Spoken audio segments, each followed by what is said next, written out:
মাশাআল্লাহ, ঘরে ঘরে এখন কার্ড বিতরণ হচ্ছে, নাম তার ফ্যামিলি কার্ড, তাই না? কোন জায়গায় এটার মূল্য 2000, কোন জায়গায় 7000, কোন জায়গায় 20,000। আবার এই ফ্যামিলি কার্ড দেওয়া হবে মায়ের হাতে, বাবার হাতে না। কি চমৎকার! এক হাতে ফ্যামিলি কার্ড, আরেক হাতে মায়ের গায়ে হাত। বাংলাদেশের মানুষকে এত বোকা মনে করেছেন? মাথা গরম হওয়ার কারণ আছে। অবশ্য মাঘ মাস, এখন আরো শীত থাকার কথা ছিল, তাই না? শীত একটু কম, তারপরেও তো মিষ্টি মিষ্টি শীত আছে। তো আমি ওদেরকে জিজ্ঞেস করি, মাঘ মাসেই যদি মাথার ছান্দি এত গরম হয়, চৈত্র মাসে তোমাদের ছান্দিটা কেমন হবে? এটি গণতন্ত্র নয়। গণতন্ত্র হচ্ছে নিজের কর্মসূচি, বক্তব্য, পরিকল্পনা নিয়ে জনগণের কাছে যাবে। জনগণ শুনবে, বিশ্বাস করবে কি করবে না, এটা জনগণের অধিকার। অন্যের কথা শুনতে হবে, যেমন নিজের কথা আপনার বলার অধিকার আছে। আপনাকে কেউ চাপা দিবে না, বাধ্য করবে না, ভোট তাকে দিতে হবে। তাহলে আপনি অন্যকে বাধা দেন কেন? গণতন্ত্রের গালবোরা বুলিয়া উড়াবেন, আবার ফেসিবাদী কায়দার আচরণ করবেন, এই দুইটা একসাথে যায় না। মাশাআল্লাহ, ঘরে ঘরে এখন কার্ড বিতরণ হচ্ছে, নাম তার ফ্যামিলি কার্ড, তাই না? কোন জায়গায় এটার মূল্য 2000, কোন জায়গায় 7000, কোন জায়গায় 20,000।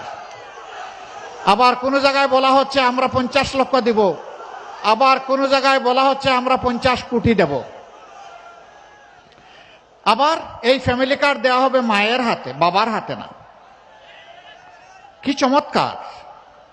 এক হাতে ফ্যামিলি কার্ড, আর আরেক হাতে মায়ের গায়ে হাত। বাংলাদেশের মানুষকে এত বোকা মনে করেছেন? সবাই নিজের বুঝটা ভালো করেই বুঝে।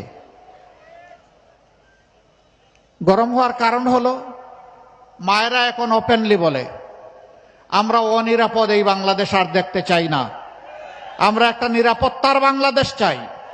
আমরা বিশ্বাস করি দাড়িপাল্লা এবং তার সঙ্গীরা এই নিরাপত্তা দিতে পারবে। এইটাই মাদের অপরাধ। ওই যে আমি বলি না, এক বোন তার নিজের পছন্দের পোশাকে তিনি যাচ্ছেন কোথাও, সাংবাদিক বন্ধু তাকে জিজ্ঞেস করছে আগামীতে আপনি কোন ধরনের সরকার চান, কাকে চান? তিনি সংক্ষেপে বলেছেন জামাত। বলছে আশ্চর্য, আপনি জামাতকে চান? বলে হ্যাঁ আমি চাই। বলছে জামাত হলে তো আপনি এই পোশাক পরতে পারবেন না। বলে পরবো না। জামাত আসলে তো আপনার পোশাক পাল্টাতে হবে। বলে যে হ্যাঁ পাল্টাবো। তাহলে আপনি জামাতকে চাচ্ছেন কেন বলেন তো? এই বোনটি উত্তর দিয়েছে, জামাত আসলে বাংলাদেশ ঠিক হবে। এরপরে তাকে